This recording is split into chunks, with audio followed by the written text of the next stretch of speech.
This video provides a summary of the procedure used to determine the splitting tensile strength of cylindrical Portland cement concrete specimens, or AASHTO T198. This procedure is used in engineering practice for quality control and quality assurance of Portland cement concrete.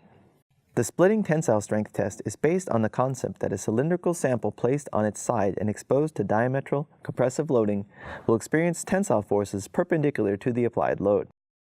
This is known as indirect tensile loading. These forces are normal to a vertical plane which bisects the sample into two equal pieces. Indirect tensile testing is advantageous over direct tension testing, which requires gluing of the specimens to end fixtures. When performing splitting tensile strength testing, the following safety precautions are required: safety glasses, closed-toed shoes, and a hard hat. Additionally, it should be mentioned that at no time should the safety cage around the apparatus be opened while the machine is running.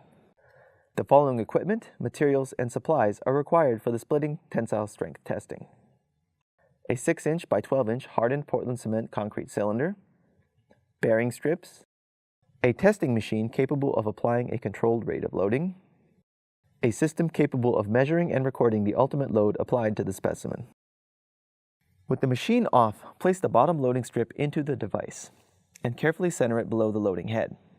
Next, place the 6-inch diameter concrete cylinder horizontally onto the loading strip. Place the top loading strip onto the concrete cylinder. Verify that the specimen is aligned with the loading head and then close the door to the safety cage, securing it with a pin.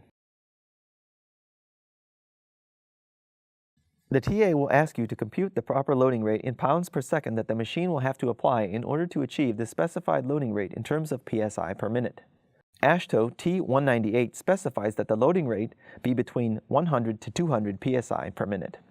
Aim for the middle of the specified range, 150 psi per minute. The machine loading rate required to achieve 150 psi per minute is calculated as follows.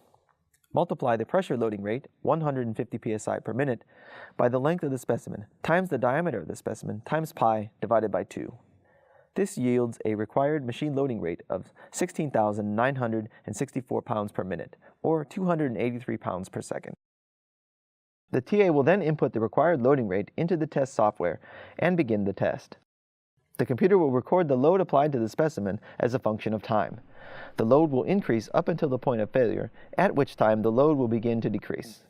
Depending on the loading rate and the materials used, this peak may be sharp or fairly wide.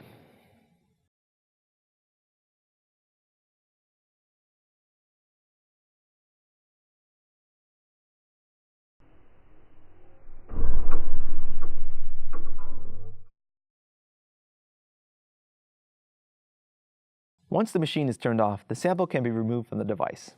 At this point, the failure of the specimen may not be visible, and your TA may apply a physical shock to the specimen to show the failure plane.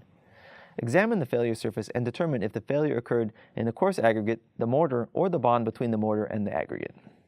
The splitting tensile strength is calculated by dividing 2 times the peak load from the test by pi times the diameter times the length of the specimen. The measured tensile strength should be significantly lower than the compressive strength.